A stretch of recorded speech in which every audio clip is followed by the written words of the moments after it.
యేసుక్రీస్తు ఈ లోకంలో నిన్ను నన్ను రక్షించడానికి ఈ లోకంలో జన్మిస్తే కనీసం సత్రంలో కూడా ఆయనకు చోటు ఇవ్వలేదండి పుట్టడానికి. ఎక్కడ? సత్రంలో కూడా చోటు ఇవ్వలేదండి. ఆఖరికి పశువులు జాలిపడినాయి.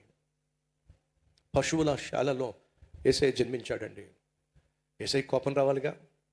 నశించిపోతున్న మనిషిని రక్షించడానికి నేను భూలోకంలో జన్మించడానికి వస్తే కనీసం నాకే చోటు ఇవ్వలేదే ఈ పాపిష్టి మనిషే అని చెప్పి వెళ్ళిపోయాడా? లేదే. నిన్ను నన్ను రక్షించే ప్రక్రియలో తండ్రి ఇచ్చిన పరిచర్యను ప్రారంభించి పరిచర్య చేస్తూ దేవుని రాజ్యమును కూర్చిన ప్రసంగములు చేస్తూ ప్రజలను బాగు చేస్తూ వెళుతుంటే ఎంతమంది నిందించారో, ఎంతమంది ద్వేషించారో, ఎంతమంది విమర్శించారో. ఆఖరికి ఆయన చేసే ప్రసంగాలను విమర్శించడమే కాకుండా ఎంతగా ద్వేషించారంటే రాళ్ళు తీసుకుని యేసయ్యను కొట్టాలని ప్రయత్నం చేశారట. ఒరే, మిమ్మల్ని అందరినీ రక్షిస్తాను నేను వస్తే మీరు నన్నే కొట్టే అంత గొప్పళ్ళు అయ్యారా, మీరు చావండ్రా, మీరు చావేదో. వెళ్ళిపోయాడండి. వెళ్ళలా.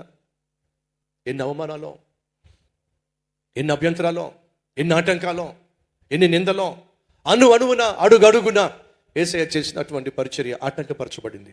యేసుక్రీస్తు నిన్ను నన్ను రక్షించే ప్రక్రియలో ఈ లోకానికి వచ్చినప్పుడు ఆయన చాలా పోరాడాల్సి వచ్చిందండి, చాలా ప్రయాసపడాల్సి వచ్చిందండి, చాలా మాటలు పడాల్సి వచ్చిందండి, అవమానాలు గుండా వెళ్ళాల్సి వచ్చిందండి.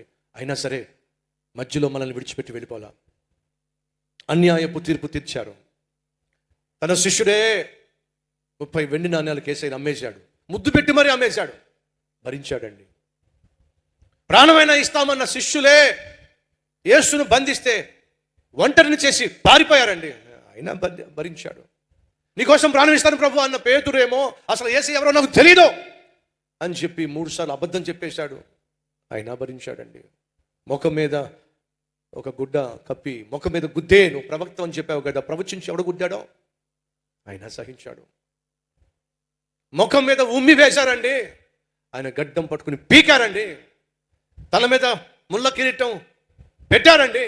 బరువైన సిలువను మోయించారండి. హేళన చేశారండి. సిలువ వేశారండి. అయినా సరే యేసుక్రీస్తు నిన్ను నన్ను వెతుక్కుంటూ వచ్చిన కారణాన వీటన్నిటినీ సహించాడండి. నువ్వు దైవ కుమారుడు అయితే నిన్ను నీవు రక్షించుకో, మమ్మల్ని రక్షించు అన్నాడు ఒక దొంగ. చుట్టూ ఉన్నటువంటి అధికారులు, దైవ కుమారుడా, నువ్వు దైవ కుమారుడు అయితే నిన్ను నువ్వు రక్షించుకో, అప్పుడు నమ్ముతావు నిన్ను. హేళన చేశారండి. అయినా సరే చివరికి వచ్చేసరికి తన తండ్రి కూడా తనను విడిచిపెట్టేసరికి, నా తండ్రి నా తండ్రి నా చెయ్యి ఎలా విడిచిపెట్టేశావయ్యా అని చెప్పి ప్రార్థనే చేశాడు తప్ప, ప్రాధేయపడ్డాడే తప్ప తను వచ్చిన పనిని మాత్రం ఆపలేదండి.